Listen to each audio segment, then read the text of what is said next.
మీ ఇంట్లో చిన్న పిల్లలు సరిగా ఆకలి వేయకపోయినా, సరిగా భోజనం చేయకపోయినా, మీరు ఇంకోటి ఏదో ఆహారం మార్చి బలవంతంగా నోట్లో పెట్టి కుక్కే ప్రయత్నం చేస్తారు. అట్లా చేయకండి.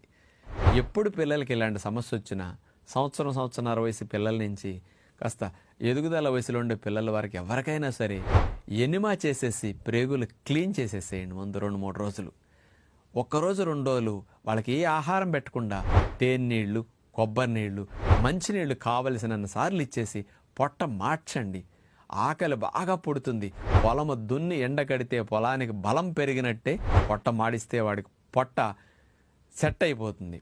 అలా పొట్ట సెట్ అయిన తర్వాత పిల్లలకి మళ్ళీ ఆహారాలు ఒకరోజు 2 రోజులు మళ్ళీ పెట్టడం మొదలెట్టండి. మళ్ళీ మంచి ఆకలితో తింటారు.